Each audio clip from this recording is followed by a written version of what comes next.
Hello everybody, I'm sorry I'm a little bit late. I was just putting together a video of me using this watch today and it was doing some very funny things. So glad to be with you. Thank you for your patience. I can see loads of people are already here. It's great to see everybody this evening. Robert Jordan's here, Emily Jacobs is here, and we've got Guy Greatrex is here, we've got Baz Green here. Everybody's having a bit of a chit chat before we start. Okay, so today's live broadcast is a gear chat, and we are going to be talking about this lovely little watch here. It's called the Suunto 5. So this watch came out just recently from Suunto, and it has been reviewed elsewhere on the web. If you want a really good in-depth technical look at this watch, then I definitely recommend watching DC Rainmaker's review of this watch. I've watched it myself and it's really good. It's really helpful. So what I'm going to do today is I'm going to review this watch from the point of view of a trail runner and from the point of view of somebody who's sort of kind of new into trail running and new into GPS watches as well. So hopefully you'll find that interesting and enlightening. Do ask me any questions on the live chat, and do ask me any questions. If you're watching this again later, then ask me any questions in the comments below. I'll be really happy to get back to you. So yeah, ask away, everybody. I've got a little bit of Patreon news at the end, so keep watching if you can, because I've got something to show you guys that's just arrived with me. You might be able to guess what it is, but I'm going to show you for the first time the exciting thing that has arrived with me. And so I've got a couple more people. Kurt Steege, hi to you, and John Gardner, greetings to Planet John as well. Purple Running Wales is here as well, so that's fantastic to have you all here. So today I went on a run with the Suunto 5 for the first time. I also had my Garmin on as well, so this is the watch that I've used for ages. It's the Garmin Forerunner 225. They don't actually make it anymore. The watch that you'd want from Garmin now would be the 235. The exact sort of comparison to this watch for runners is the Garmin Forerunner 245. So I'm going to be asking Garmin to send me that watch if they can for testing, so that I can do more of a direct comparison to sort of sum up once I've used this watch for a while. So first things first, it costs £300, the Suunto 5. It weighs 66 grams. In comparison, this Garmin watch that I wear all the time, that weighs 55 grams. I don't know what it costs because it's old now, but I paid, I think, £230 for it back in the day. So I don't know what it costs now, and it's not going to be retail price now because lots of people will have lots of different prices for it. But it's going to be less than this one. So this one replaces the Suunto Spartan Trainer, which I didn't use, but it was very popular. And it's sort of the midway. There's the Suunto 3, and then there's the Suunto 5, and then there's the Suunto 9 as well. So they're kind of like they've done a strange number thing where they don't just go 1, 2, 3, 4, 5. They sort of go jumping about a bit. So we don't know why they've called it the Suunto 5, but it's sort of midway between the 3 and the 9. The thing is, though, that this 5 came out just after the 9. So it's got some of the things that their flagship model doesn't have, but this one doesn't have a few things as well. So this one doesn't have a barometric altimeter, it hasn't got a compass, it doesn't have a touch screen, it doesn't have a connection to Moves Count, which is Suunto's sort of analytical software. So a lot of people are kind of annoyed about that, frustrated about that, and especially if they've got a load of routes already uploaded to Moves Count, you can't get them across unless you do it all manually. So that's a little bit of a downside. It only has a connection to their basic platform, which I was using today in the app, so I'll go through that as well. So this watch has a 40-hour battery life on the reduced mode, and about 10 hours on all singing or dancing. So that's like navigation, everything going. You can choose between different sports as well. That's what I liked about it. You can choose run, normal run. You can choose a trail run, you can choose cycling, you can do swimming, you can do walking, and also weight training as well. So this is a really good watch if you tend to cross train as well. The equivalent watch for if any triathletes are watching would be in Garmin. That would be the 9 is it 945 XT or is it the 975? The one with the 9 and the XT for triathletes. So this watch I took it out, and basically for trail runners, or for me, what I look for in a GPS watch are the following things. So I want to know what time I've been running for, my pace, I want to know my heart rate, I want to know maybe the calories burned, but maybe not until the end.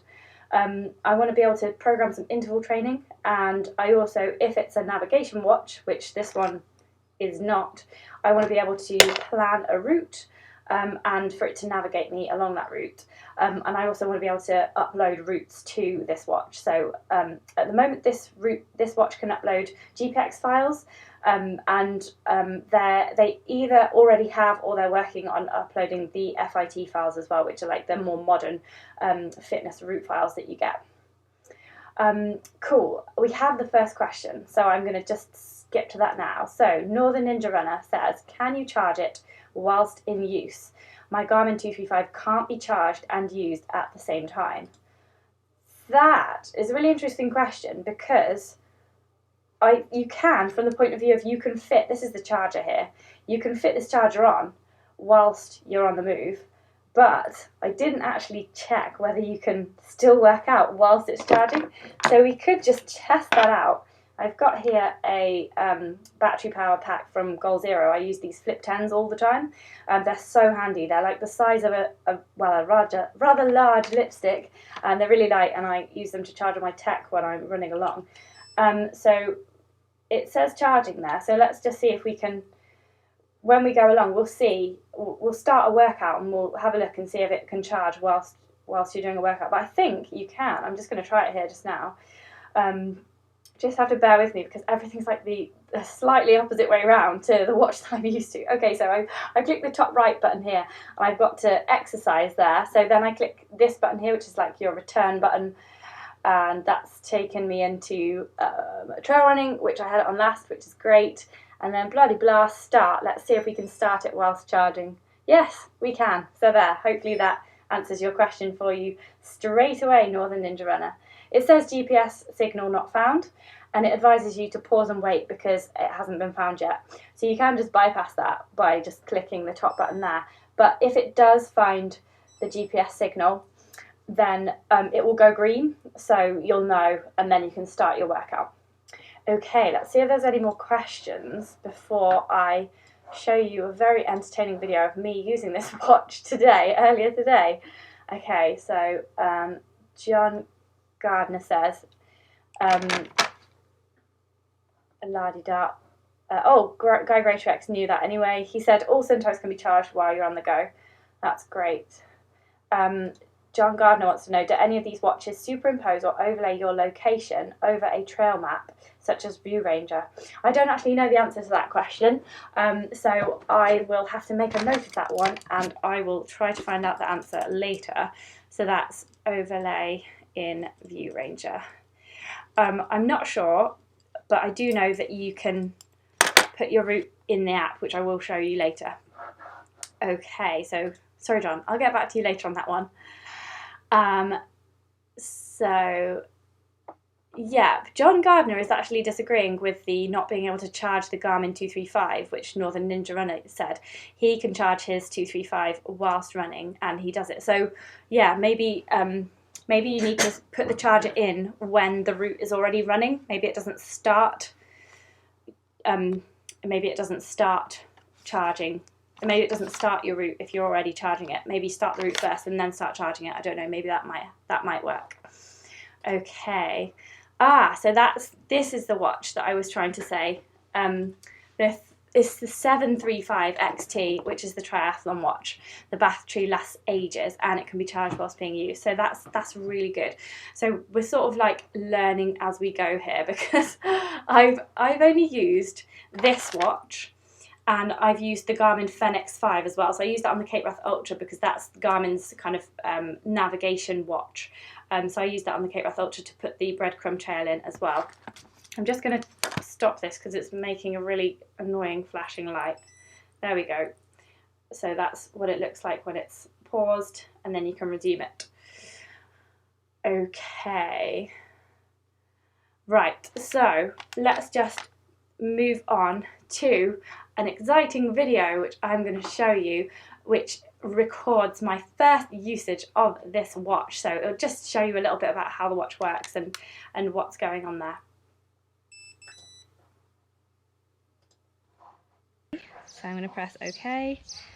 Okay, so exercise, and then you press the middle one here, and then it wants me to. Okay, so exercise, and then you press the middle one here. And then it wants me to go for 20 minutes easy. So I'm going to press OK, and it's telling me I need to warm up and stay in the HR zone until the target is reached. You should sweat but not breathe hard. The intensity helps you recover from exercise. This intensity helps you recover from exercise and improves your basic fitness if you are new to exercise. So it's telling me some helpful advice there. So then I click OK, which is the middle button, and then you can choose there between all your different sport modes. So trail running, pool swimming. I don't know if you can see that because it's so sunny. Trail running, press OK, press start. OK, I'm off. GPS signal not found, pause and wait. Yes, pause and wait. Okay, wait for the GPS icon to turn green before you resume your exercise. Okay, well, where is that though?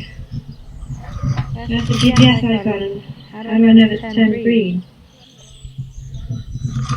Okay, it's turned green. It's turned green. Off I go. So I'm going to try and turn. It's really difficult with a selfie stick, but I'm going to try and turn them on at the same time.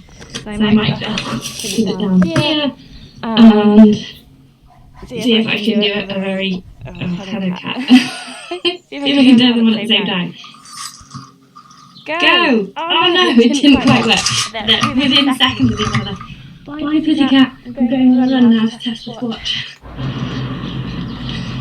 Okay, so that's the watch setup. When I set up the Suunto watch, it did have to actually choose. Oh, it's letting me slow down already. Oh, that's nice. It did actually tell me to choose what wrist I was going to wear the watch on.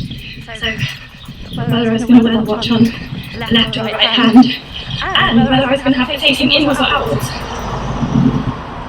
So that's pretty precise. So already I've noticed a massive difference between the Suunto and the Garmin that I've worn for ages, and that is in heart rate.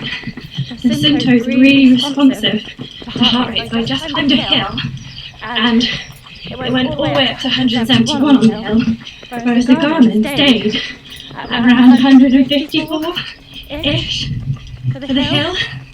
So I was thinking, oh, it might be a lag, and it did go up a little bit. Oh, it keeps beeping at me, look, it keeps saying slow down. But I don't know, maybe for this Garmin, I don't know whether I put sun cream, more sun cream on this arm.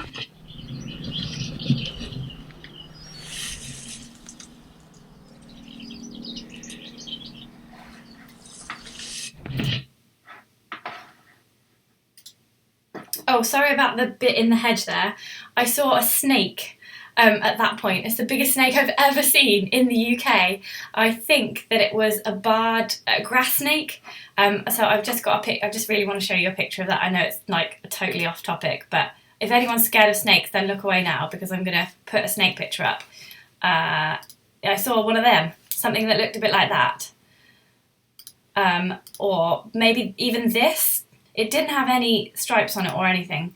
So, yeah, I think it is the barred grass snake, which is Natrix helvetica. So yeah, just a little aside. I've been seeing a lot of weird animals lately, including a peacock recently in a car park just by the M42 outside the National Motorcycle Museum. So yeah, lots of weird animals being seen this summer. Okay, so as you saw there, it was a little bit tricky trying to get both watches turned on at the same time and hold a selfie stick. I probably needed a video person to be videoing me, so but I did manage to get them both turned on so that I could do my comparison.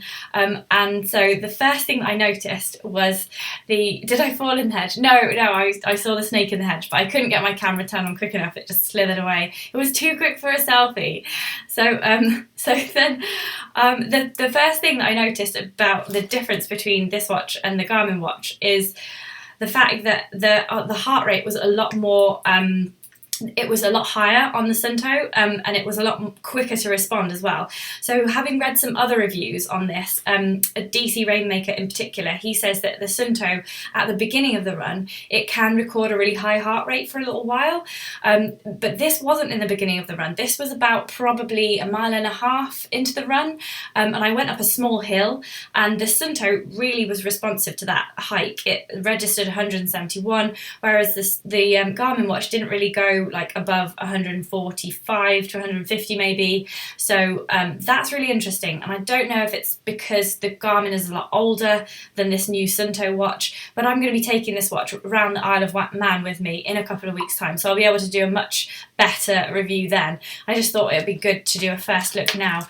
I did see another question as well about battery life as well,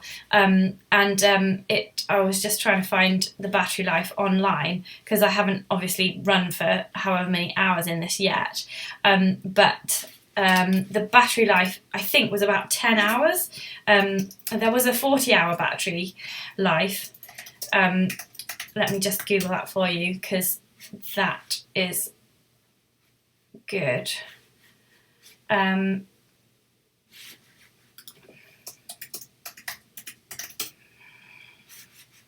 Okay, this is probably the best review you can find, is DC Rainmaker's review. He's really done a really in-depth review, which I'll be doing more towards the end of the summer, something like this. So there's, it's got 20 hours, 10 to 20 hours in the regular modes and 30 hours to 40 hours in extended modes. So the regular mode, I'm assuming that is like full GPS, everything going, like navigation and tracking and everything. And then if you had it in a mode where you weren't using those things, you could extend the battery life to 30 to 40 hours. So that is the battery life there. Okay, so have I missed any questions? So that was Loz1141 with that question. There you go, that was the answer, 10 to 20 hours maximum battery life. So just putting that into perspective, I haven't actually tested that, I haven't had it running for 10 hours yet, but maybe when I do my Isle of Man trip I will be able to test that because I'll hopefully be out for maybe not that long, I hope not, but yeah, I can test it to see how long it lasts over multiple days and add up the hours for you. Just to compare that with, like, say the Garmin Fenix 5S I used in the Cape Wrath Ultra, I found that the maximum time that battery lasted was it was either 9 or 13 hours. It was 9 hours that battery lasted because, yeah, that was it. I did a 13-hour day and it only lasted for 9 hours. So I kept having to turn off the navigation setting of the Fenix 5S and just use it for easy parts where I didn't need to navigate. And then when I knew there was like a major sort of a path change going on, or there was some complex navigation through mountains and the clag was down, then I turned the navigation on for just that bit. So this having 10 to 20 hours is much more useful. Hopefully it would be more towards the 20-hour end as well. So let's just see, Emily Jacobs is saying it's interesting how the watch tracks cadence whilst holding the camera and limited arm movement, because her Garmin watch doesn't track steps when pushing a trolley or a pushchair. Yeah, so I did swap the selfie stick around a couple of times, and I also, which I'll show you a film of in a minute, I also, because I wasn't sure if it was more sun cream or not on one hand that was making the heart rate be a bit different between the two watches, I did actually swap them over just to check how that was working. So let's just resume the video at the point where I ran up a steep hill, and then I had them on different wrists, and I also did a pulse check in my neck. So I'll just cut to that resume last video. Right, I thought I'd just clear up the whole heart rate thing. So I just ran up one of my hill rep hills with my watches swapped over, so this time the Suunto was on the right and the Garmin on the left, and I really put in a big effort at the end. Sent the heart rate sky high. The Suunto registered about 180 for the maximum effort, whereas the Garmin only registered around 165 maximum. So then I thought, oh, this is that's a big discrepancy, isn't it? So obviously the Suunto is reaching a higher heart rate, is potentially more sensitive, with or without sun cream used on arms or whatever. So then I decided to do it manually, using my pulse on my neck, and it was the same as the Suunto while I was walking up the hill. And the Garmin was quite far below. So I am inclined to believe the Suunto, and it probably better reflects the new technology they use for these wrist sensors rather than the brand of the watch, because the Garmin that I use is years old now. So it's just good to know. The Garmin that's most comparable to this one is the Instinct or the Forerunner 245, and this one is 225, and it's an old one. This is not a perfect comparison by any stretch of imagination, so just bear that in mind. Okay, I've had some reports of an echo. I don't know why, because we're not receiving any input from any other guests tonight, so I'm really sorry about the echo. I don't know why that is happening. So that cleared up the HR, hopefully. I pretty much think that this was more accurate based on what I got on my heart rate when I took my pulse. Yeah, I know somebody's just said that the wrist heart rate monitors are famous for not being accurate. Best practice is to wear a chest strap. I hate wearing a chest strap. I really can't stand wearing a chest strap. The only chest strap that I can wear is on my bike. On my bike, I use the Garmin, the really old Garmin Edge, so that doesn't have, that obviously works with a chest strap. And I actually have a bra that has a chest strap in the bra strap. I can't wear, but it's not supportive enough to wear while I'm running. So unless somebody makes a shock absorber maximum impact bra with chest straps in there, maybe I should talk to them. Then I'm not going to be wearing a chest strap anytime soon. I'd rather have slightly inaccurate heart rate data and be comfortable than try and faff around with a chest strap, because in the olden days I used to try and it just slips down or it goes up, and then it's too tight and then it's too loose and it's just like a massive faff. So definitely wrist mounted heart rate over anything else, despite its inaccuracies sometimes. That's just personal opinion though, and if you do want precision accuracy, then get yourself a chest strap. Obviously that's a good point to make there. Yep, cool. Okay, so the next thing that so we sorted out the heart rate. The heart rate on the Suunto seemed to be a little bit more accurate than the old Garmin. That doesn't mean to say that the new Garmin's is different. They should both be using the same tracking method, so it shouldn't be too different. They do use similar technologies. So the next thing I wanted to try is intervals, and this was where the Suunto watch did, it was a little bit better than the Garmin one, because you can add your interval session into your current workout, whereas with the Garmin you have to stop the session and start a whole new workout. So this is me trying to do the interval session, and bear in mind that I hate reading instructions. I absolutely loathe it. I like to just pick up things and for them to be intuitive and for me to sort of work it out a bit like a puzzle. Bear in mind that all of this has been done without particularly reading any manual or Googling anything.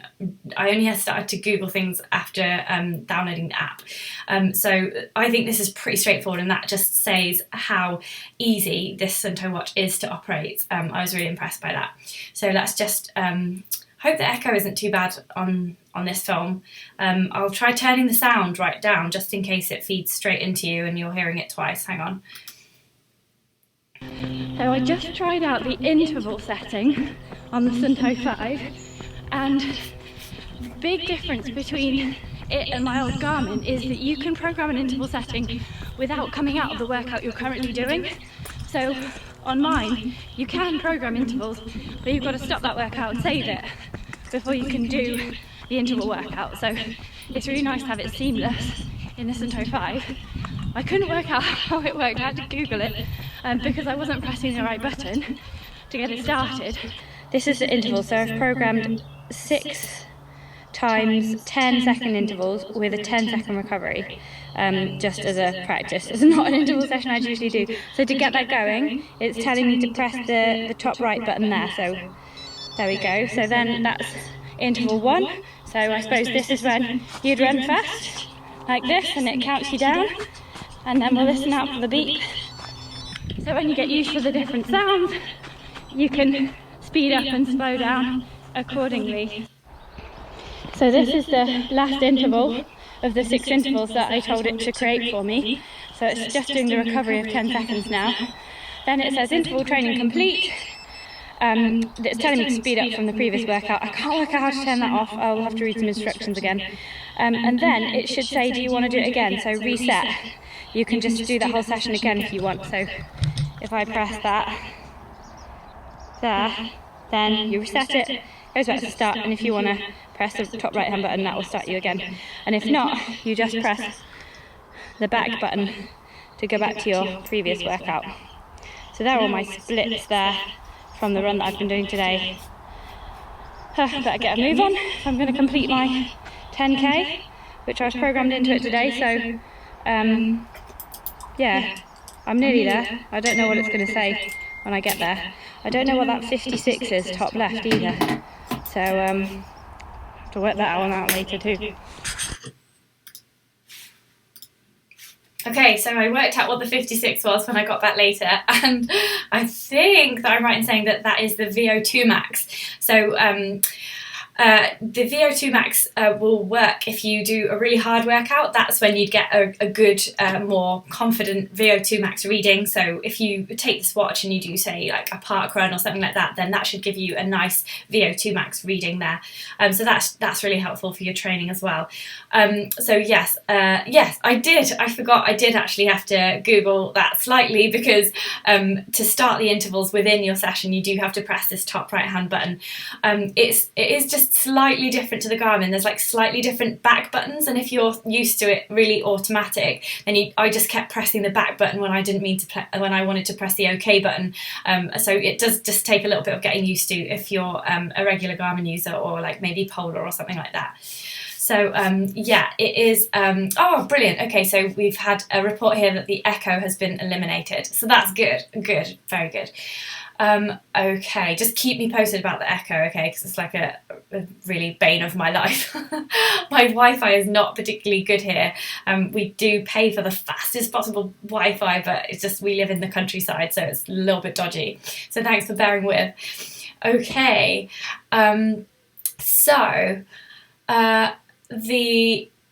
great. So where was I going with this one? Okay, so yes, I programmed the intervals. The intervals was really cool. Like, that was a really cool feature. I really liked that. And I really liked how you could just like say rock up and go, oh, there's a nice hill. I just fancy doing 5 hill repeats. I'll just program that into my watch. And it just comes out of your session. Like, you don't have to start it and stop it. So I thought that was a really good feature. And I really liked that. That's a massive plus point for me for the Suunto 5. And then also you can program the amount of workout you want to do, either in duration or in distance. So I programmed 10k into the watch, and then when I'd done 10k, it showed, it was too quick for me to take a photo of it, but it showed me a picture of like a cup and 100%, and it said workout 100% completed. Do you know what? I didn't realise it, but I felt really good. Like, that made me feel good. I felt like, oh wow, I've really achieved something here, and the watch has told me that I've achieved something here. You did see one thing that kept annoying me though, on that workout route. So it's got this option, well, I couldn't find how to turn it on and off, and I'll be exploring that definitely, because it was really annoying. It kept telling me to either speed up or slow down, because you can set the intensity level in the watch. So I just couldn't work out how to turn it off though, because it just didn't really want to turn off, even though I thought that it had. So if I go into exercise and start one going, then go into dismiss the GPS signal. So if you hold it down, you like for about 3 seconds, you get into these options, and then you've got these intensity zones, and then also below that, it has a target, and so I thought I had it on no target. Can you see that there? No target? Because if you press this one here, that then gives you a target. So either you've got duration there or you've got distance as a target. So then to go back, you press the one bottom down there. So I thought that I had no target there. So I don't know why it kept beeping at me to speed up or slow down. To get around that, I could experiment maybe. I was thinking about this. I could try, it was beeping at me when I went in different heart rate zones. So this is heart rate zones there, or you can do pace zones there as well. So you can have your targets there as well. So if I go into the heart rate zone one, it then ticks heart rate zone in use, which is good. Or you can set it. So I had it first set on zone 1, and it kept telling me to slow down. And then I had it set, I thought, okay, I'll set it on zone 3, and then it won't. And then it kept telling me to speed up because obviously I was stopping all the time to try and use the watch. It's a really cool feature, but I just can't at the moment work out how to turn it off. So I'm sure that you can. I just need to Google it a bit further. And I didn't have time while on the run. But that's a really cool feature, isn't it? Like, say you wanted to do a long, steady run and you wanted to keep your heart rate around like 150, then you can do that, and it will beep you when you're going too fast and too slow. It is a little bit like, it does feel a little bit like you're in a computer game, because it's like do-do-do or do-do-do-do like that, and you're just like, oh, I feel like Sonic the Hedgehog. Maybe I can jump through some rings in a minute, but actually it's just the watch. So you can also program these heart rate zones, so you can edit your heart rate zones there, so you can program your other ones. And if I can't work out how to turn it off, I will just edit a heart rate zone, which is basically 0 to 200, and then if it tells me that I'm going to, it won't tell me anything because I'll still always be in that heart rate. Oh, okay, I think I have massively embarrassed myself here. The Guy Greatrex has just told me the arrow with the 55 is the Ascent in meters. Okay, so that is very embarrassing. I may have to go to this YouTube film afterwards and actually delete that bit where I thought that it was the VO2 Max. So I'll just show you where that bit is. So it's there. There's an arrow there, and then there's a 0 just next to it, and that is the Ascent. Obviously it's Ascent. It's got an arrow, an up arrow on it. What an idiot I am. So so that is the Ascent, everyone, and not the VO2 Max. So the one on the right, there's your heart rate there, and then we've got kilometres. It thinks that I've got 0.03 kilometres, even though I've just been sitting here. I think all GPS watches do that. They all, like, I've seen something on Twitter where someone's had theirs in the bar and it's been steadily climbing and telling him he's done like a 10k run by the time he's lifted a few pints. So all GPS watches do that. It also tells you the time just there as well. And this is one thing that I think the Garmin does have the edge over, is that you can program the screens on the Garmin. I haven't seen anywhere that you can program the screens on this Suunto watch as yet. I'm sure Guy will step in and correct me if I'm wrong. But one major advantage of the Garmin is that you can customize quite a few screens. So if I just show you on this one, so I like to look at I've got my distance there at the top, and then heart rate, and then pace. I couldn't find a pace option on this one. I'm sure that it has it, but it doesn't show pace as standard, like on the standard run-throughs. It will show you your splits. So those are your splits there. So I suppose that would be your pace. If you can work it out, because very tiny numbers there, very tiny numbers, and that's your overall time for your workout. And then start moving to get your direction. It will do you a breadcrumb trail as well. So this will start moving, it will become an arrow, and it will do little dots, and then you can do some track back functions as well. And so that brings us on quite nicely to the navigation, but I'll just show you the different screens that I have on my Garmin. So I've got like 4 or 5 different screens here. I've got a timer, which just times my overall workout. I've got calories there. There's a heart rate zone there, and then I've got really big heart rate as well, because that's really useful, and then heart rate zone as well, and then you can know what zone you're in there as well. So you can program those to say anything, but the ones that I use most are this one and this one. and they're really big as well. Like the numbers on the Garmin are so much bigger than these on the Suunto. So just like when you're running around, oh God, upside down. When you're running around, it's so much easier to see the Garmin stuff than the Suunto one as well. The Garmin font as well is it's bolder, so it is. I do think that the Garmin is easier to read in that respect. Like, look at that, it's harder to see, and it's like what's going on up here? Nothing's going on up there. That could be much bigger. Whereas the Garmin uses the full. Well, the Garmin screen is actually a lot smaller, but the things on it are much easier to read. I might actually change the readout as well to dark on white. You can do that as well. You can swap it around. See, I've got like light one here, and then dark with white writing on here, so you can change that over as well, so that might make a bit of a difference. But the Garmin screen is easier to read. Guy Greatorex has just come in to say that there is a down arrow too, so if I was going down, the arrow just here would be a down arrow. So there you go. So that's great. So that is those were all the features, like in a nutshell, like the basic features that you'd want from a trail running watch, just for the running and training side of things. And then obviously if you're going to be running on trails, you want a mapping sort of functionality as well.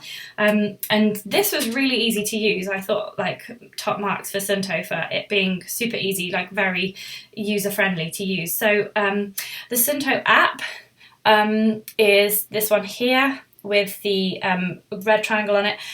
So I mentioned before that this Suunto 5 doesn't match up to moves count. Moves count is not supported by this watch, or this watch doesn't support moves count, whichever way around it is. So you can only have this, and apparently the functionality is much more limited. So it's nice and big on the screen of the phone there, and then this is the run that I did this morning. So it's kind of like a Strava type look to it. This has here, and it tells you all the details just there. So if I click on that,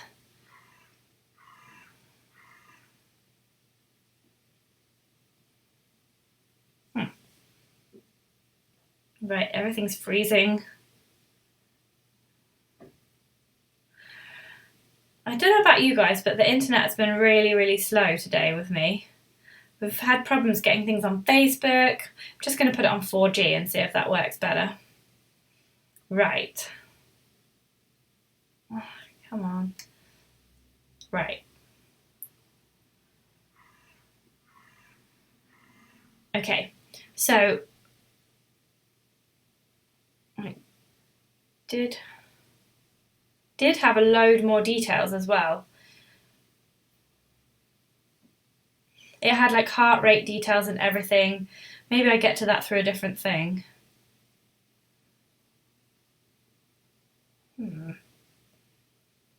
Okay, well this basically, you scrolled down and then there was loads of other things that you could get there. So, but this is happening just now. Oh, okay, here we go. Right, okay, so it's just taking ages to load it all. So then you can scroll down and there's like just tons of information here. Like, look at that nice spiky graph there. It's got tons of bits and bobs, like maximum heart rate, ascent, descent, ascent time, descent time as well, and your average pace as well. And the average pace is the thing that I couldn't find whilst actually using the watch, but I'm sure it is there.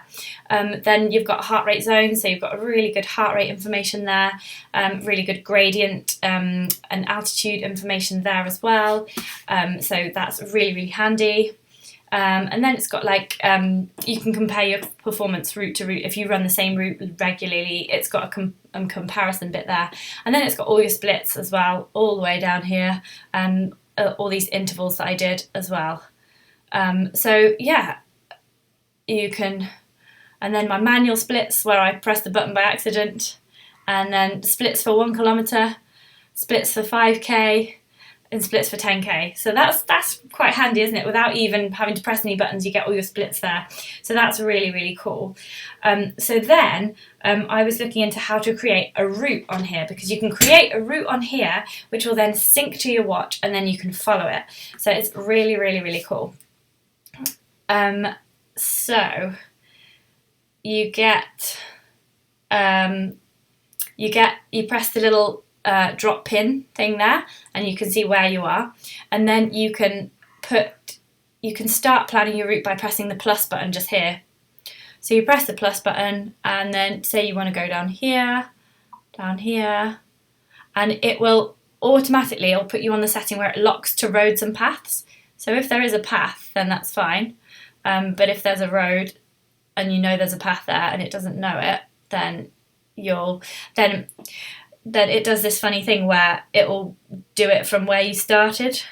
So yeah, so it doesn't like that. So at that point you have to put it on free drawing, and you have to just wing it from there. And then you can put it back to track if that's working for you there. So like that. So you can plan a route like that.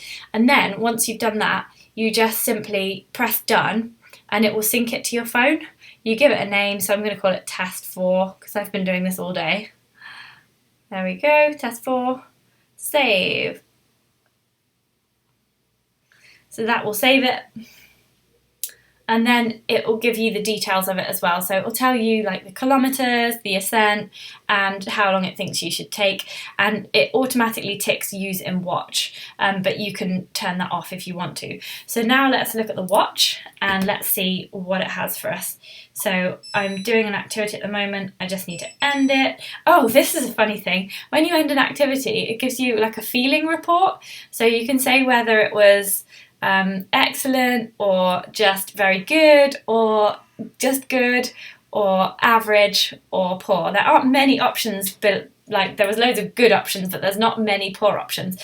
I think there should also be, like below this, there should also be like a totally knackered option. I think I'd be pressing that quite a lot at the moment. So you can press whichever one you feel, and it will save it, and it will display it in your app use, in your data on the app and in the phone as well. So that's just really handy. It's a little bit like Strava, only you don't have to write how you feel, you just put a smiley face. But it doesn't give you much options to say like, oh, it was my legs, or oh, it was my head. So it's just, I don't know, it's a bit gimmicky. So let's go back. So to get onto the navigation part of the watch, you go, you go like that. You press the top left. So you press the top left, you get to exercise, you go up one again, and you get to navigation, like so. And in there you can see there's points of interest, which I haven't done, but routes there, that's what you want to click on. So you can also, you can do a track back as well. You can find your location. Oh no, you don't want to do that. Okay, so routes. So there's 4 routes there because I've been trying to work this out all day. So there's test 1, test 2, test 3, and what we just created, which is test 4. So you just click on it, and there it is. Look at that. Isn't it cool? So you see the route there, and you can click on, I think you can look at more details. Oh, no, you can't. Oh yeah, here you go. You scroll down and you can see the more details on that route. Da-di-da-di-da. You're like, yep, that's the right route. Blah-di-blah-blah. Got that. Nailed it. That's brilliant. Oh, I've pressed back too many times. Resume. Oh. Yeah, so you press OK, and then you get given this. It's a little arrow, and your start arrow is that blue thing just down bottom left there. So it wants you to start moving to get the direction. So only once you start moving will you know where you are. So you start heading off in any direction, and then if you're seeming to go towards the blue bits, then that's great. But if you're going back away from the blue bits, then turn around, you're going the wrong way. So that is cool. I'll just put in another route so that maybe there's. And then at any point you can track back like this by pressing this bottom button here, and it brings up that little screen there, and it says you can get details on the routes. That's what I just showed you, like the ascent and the distance and everything. And then it tells you your location right now, and you can do the find back, which that is really useful, because if you've gone exploring somewhere and you kind of lost track of where you've gone, then that's a really handy feature. There's points of interest, which you can load up as well into the app. So say you wanted to navigate to, I don't know, a certain pub or a certain ruin or something like that, then those can be in there too. And then routes there, they're the other routes, and then end navigation. So I'm going to end navigation, and I'm going to see if one of my routes was a bit more just right nearby so that you can see it better. Yeah, I think this one is. Test one. Okay, go. Okay, so this one you can see the route a little bit more. There you can see more of the route. So I've just tracked, it's just a random route, so you can just see there. It does a lot of this advice popping up on the screen that you have to keep getting rid of, which is really good when you're first using the watch, but I could see that would get a little bit annoying after a while, but maybe you wouldn't need it after a while. So there you go. That is navigating using a route. So that is fantabulous. So yeah, that's really good. It's really easy to use. On the route, you can see that there is little arrows on the blue part of the route, so you know which way around you're supposed to be going. And then this is a circle. That's where you are at the moment, and that will turn into an arrow when you start moving. So it's really, really straightforward to use. And yeah, I think tomorrow we're going to go on a bike ride actually, and we're going to test it out by planning a route into it and just seeing if it's usable by bike as well. I think I can probably put it on my handlebars somehow. I'll probably have to wear it on my wrist actually. But yeah, it's really handy for cross training as well. So there we go. So that's really cool. So do we have any questions about this?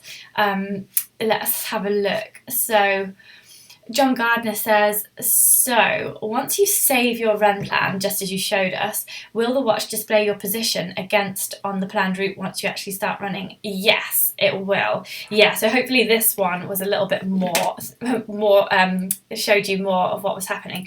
I did take some video of me doing that. Let me just see if I can find it, because that will be really good for you to see. Right, let's have a look down here. Did I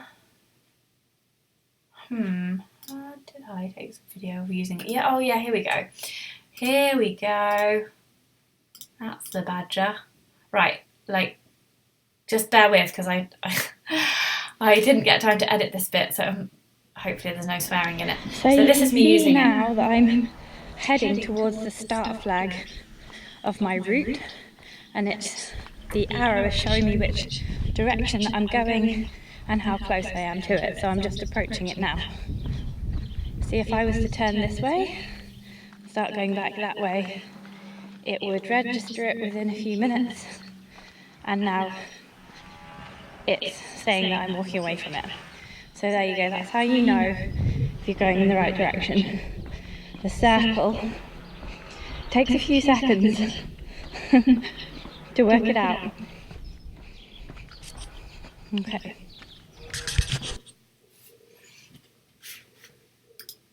There you go. So hopefully that explained it all for you. Sorry that the screen was a bit rubbish. I couldn't tell whether it was better to keep the screen shaded or not shaded because of the glare, and I couldn't tell on the GoPro screen because it's about that big. So now I know that it's better if there's a little bit of sunlight on it, but it doesn't look like that from when you're filming it. So hopefully that answered your question. And oh no, Kurt's Deed saying it's still echoey. Right, let's see if putting the microphone in will do a trick.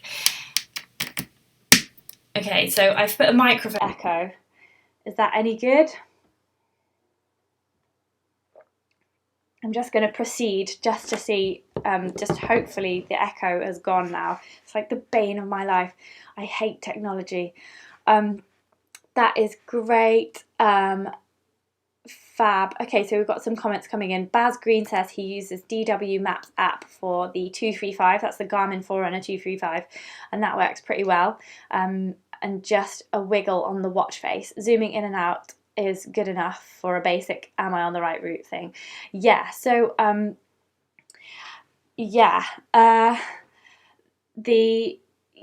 so it's good. Like if you want a watch that tells you where to go, then this is definitely a good watch for you.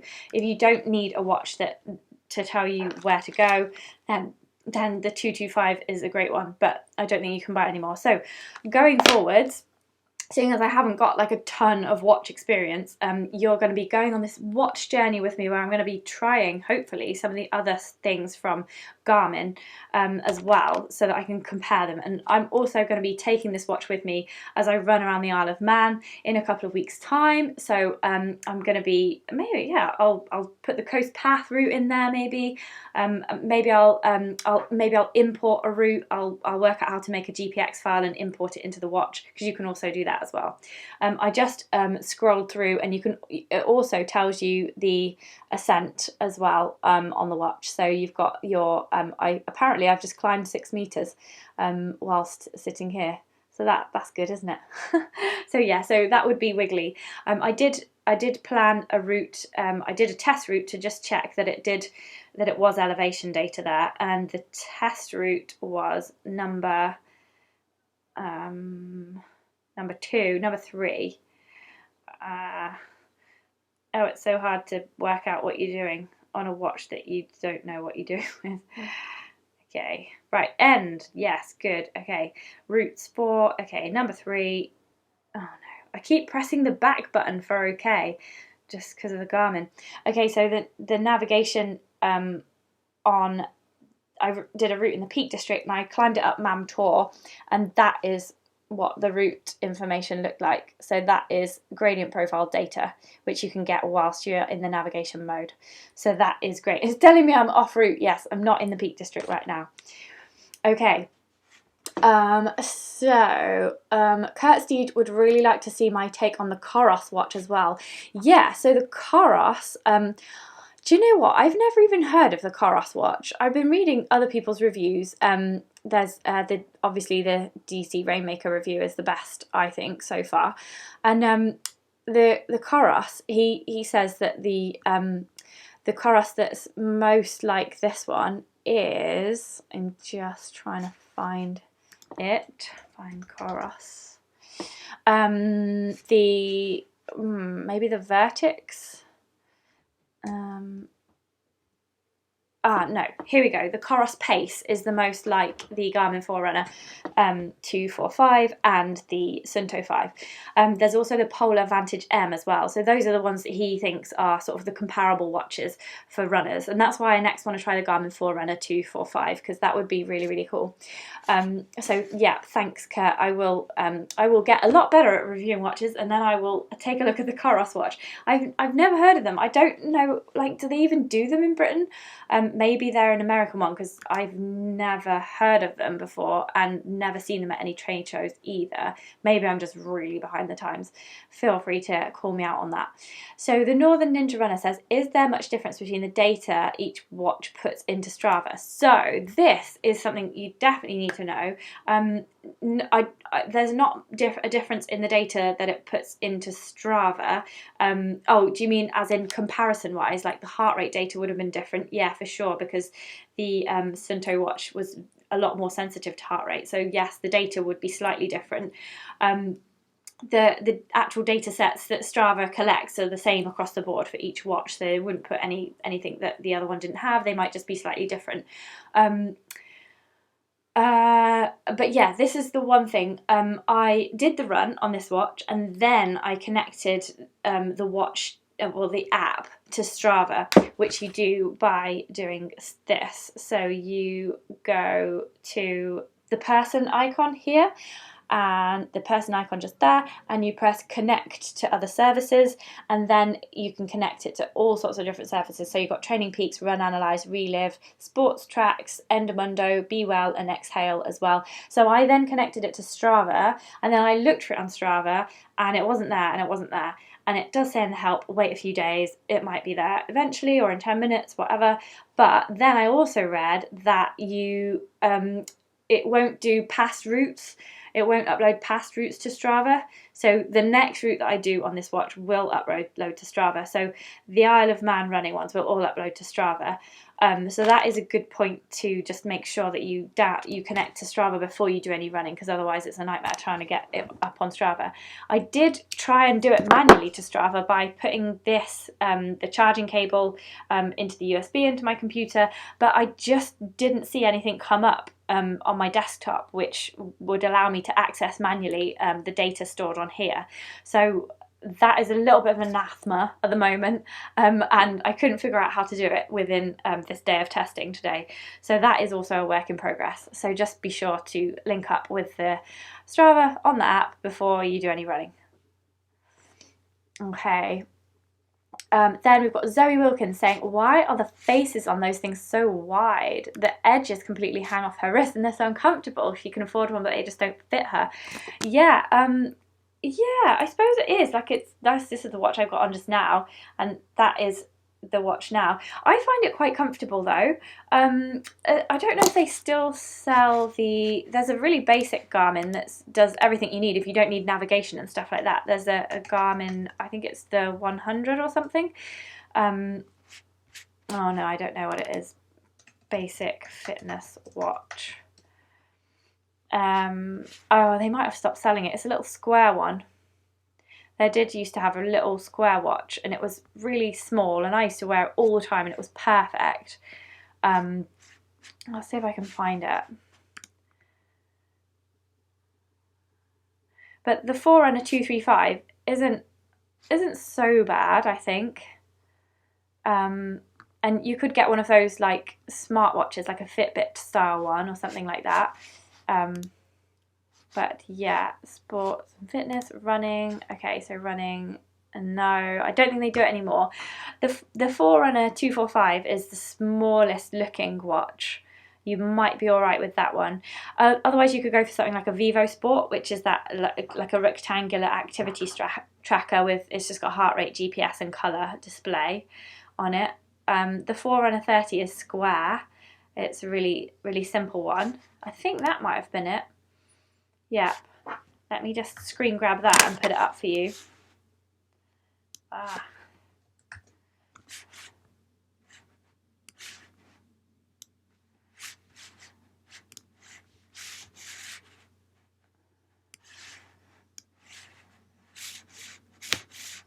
Right, here we go. So this is the Forerunner 30, sorry. So that might be a good option for you. Or there's the 245, and the 245 Music doesn't look that bad as well. Oh, actually, I'm just going to screen grab it in conjunction with the other ones so that you can see how small it is in comparison. Let me just show you. There we go. Right, so there's the Forerunner 245. Compared with the other ones, it doesn't look quite as big, so that might be an option for you there, Zoe, as well. The Forerunner 245 is definitely the one that I would like to have next. Yeah, that's the one I'm going to ask Garmin to test next, because it does look like the Garmin version of the Suunto 5. Great. And Guy Greatrex is also, he's helping you out, Zoe. He says he has small wrists and he's okay with this watch. It's smaller than the Garmin's. So that's cool. And Kirsty just telling me about the Coros watches as well. That's great. Thank you. New running gear. I'm going to make a note of that. Coros new running gear. Edinburgh. Cool. Okay, thanks. Yeah, the Fenix 5S. Yeah, that had a small face as well. It was, I think my Fenix 5S was even smaller than this one, actually. It was definitely smaller than this one. It was like this. This is another point of interest. This Garmin watch here, you can fold it right back, whereas this one's sort of pre-curved, so you can't fold it flat down. And that's probably never even been a consideration for anyone like you guys, but to take photos of this watch is much easier because it just lays straight down, and this one just totally doesn't. So that's no real reason there, but it might be, you know, an issue on packing it or something like that. You can also wear this watch like all day, and it tracks all your fitness and like your moving around and your sleep and everything. It's like one of those do everything watches, like a Fitbit type kind of, oh, did you sleep well? What's your stress level? It's got all these sort of bodily function analysis things, which I just don't use at all, because you can just have too much data, can't you? You can be like data overloaded. So I don't use any of those. Yeah, where was I going with that one? Yes, the battery life on that, it totally drains battery life. So it's like it uses like it's crazy amounts. I think you have to charge it like every day, for a couple of hours every day if you use it on its full sort of bodily function monitoring version. So yeah, I wouldn't do that with this watch. I'd get one of those like little Fitbit things. I don't want to know anyway. I don't know how many steps I've done. I just go for a run and that's probably enough steps. Great, okay, that's good. Yeah, lots of other people are like, bodily function analysis, Yeah, okay, so I'll tell you what all the features are on that bodily function thing. And then that's probably enough watch chat for tonight. But it's interesting. What watches has everyone got, by the way? Because I really love my Forerunner 225. I think it's the bee's knees. I've had it for so long. I really like it. But now that I know that it's possibly not telling me the right heart rate, I'm kind of thinking, oh, okay, this one might be a good way to go now. So yeah, what watch do you use currently, and why do you like it so much? If you haven't got a chance to write it on the live chat, then definitely write that in the comments below, because I'd be really interested in seeing what watches everybody's wearing, and I'm sure we can just do a bit of group comparison as well. So yep, okay, so if there's no more questions about GPS watches, then I just have to do one announcement and then I'll leave you alone. It's that these arrived. So these are the Wild Ginger Running patches. So these are for my patrons. I'm going to send one to every single patron. I've got about 90 of you now, lovely people who sponsor me monthly. Look at that, it's just the same as the logo up there. Isn't that great? So the amazing people at the Adventure Patch Company, follow them on Instagram. It's the_adventure_patch_company. It's quite a long name. I'll just open it up. Maybe I'll open this one because it's a bit more open. So I'm going to send one of these to all of my amazing patrons. If you don't know what a patron is, these are the people who support my channel monthly. So there's options all the way from like $1 to all the way up to $50 and above, if anybody fancies being super, super generous, obviously. You get various perks. First of all, you get to support the channel because all the films are totally free, and then you get certain perks, like we have exclusive meetups. I send a buff out to a certain tier after a certain loyalty level. I'm just in the process of making some amazing exclusive t-shirts for the higher level tiers because they've had 6 months of loyalty now, and you get entered into my monthly competition to win £400 worth of trail running goodies. I'll just show you what the competition is for this month.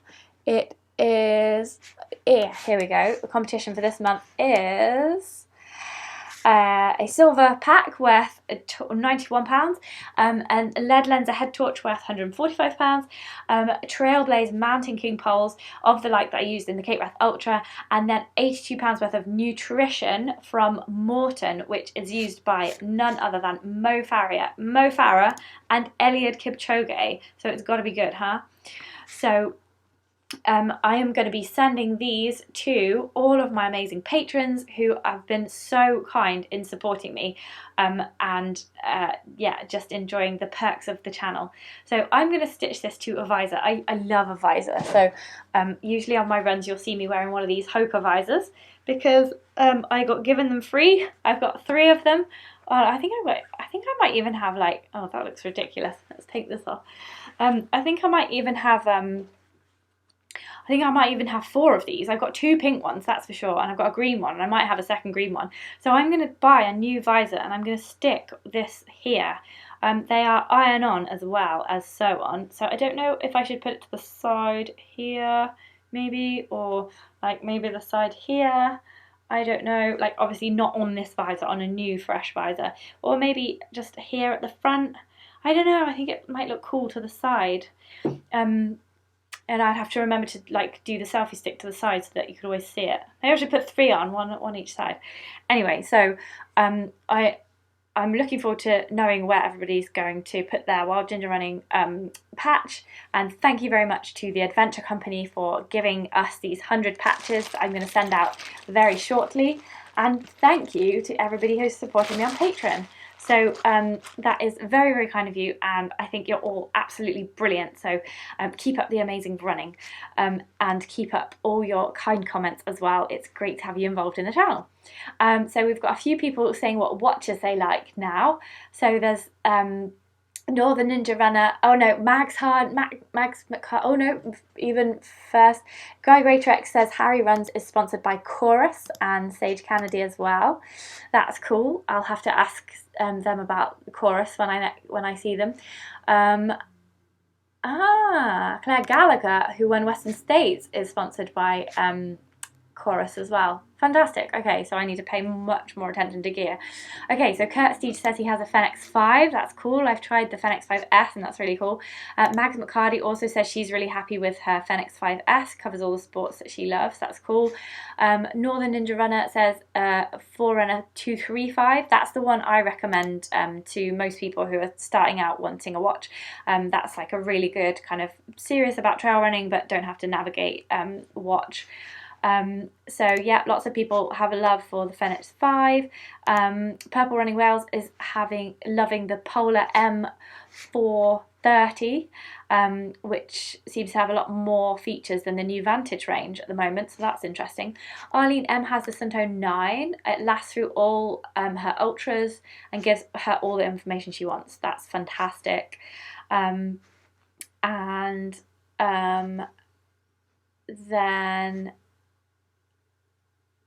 yeah. Oh, and then I was just like On the Peak. I was like, On the Peak, is that a brand of watches? No, Guy is talking about where I should put my patch. Okay, On the Peak. Maybe I should put it just here. Maybe I should have it like flip down like that. As like flip down. No. That's cool. And then lots of people asking each other whether you'd recommend the 9 versus the 5. So yeah, this is a really good place for everybody to check in about what watches they have and recommend ones to each other, because I haven't tried them all. I'm in the process of trying them all, but I've been trying a lot of backpacks recently, so I think I needed to branch out into GPS watches. So yeah, it's going well so far. Great. Oh, this is funny. Okay, so James Frost says he uses a Casio, £8. So that's one like this. So yeah, this is a very basic training watch. It's got a timer, which is great. So you could just set the stopwatch going. There you go, stopwatch is going, and you can work out your average pace when you get home. That's brilliant. Yep, that watch is also good. Nothing wrong with a Casio, I would say. So, without further ado, I'm looking forward to seeing where you're all going to put these patches. Kurt Steege says it's going on his pack. John Gardner says it's going on his hydration vest. Mags McHardy says +1 for putting on the Peak. So, fantastic, guys. That is great stuff. And thank you so much for watching, and I hope that has been slightly helpful for you. As I said, I am going to be using this in the Isle of Man, so there will be a lot more watch using going on, and a lot more rigorous reviewing happening with the GPS watches. So stay tuned. Got the next video coming out on Monday. I am aiming for it to be a forestry 10K that I ran 2 months ago now in May the 25th at Cannock Chase. Guy Greatrex was there. He filmed me finishing, thanks to Guy.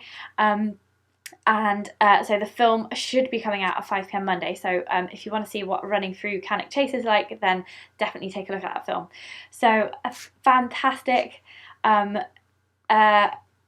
thank you everybody for watching, and just don't worry if you missed everything. You can just skip back to the beginning and watch me all over again chuntering away about the Suunto 5, which I am very much enjoying using, and I will be back with more information very soon.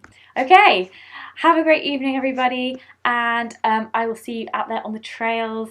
I'll see you in the Isle of Man if you fancy coming over. See you guys.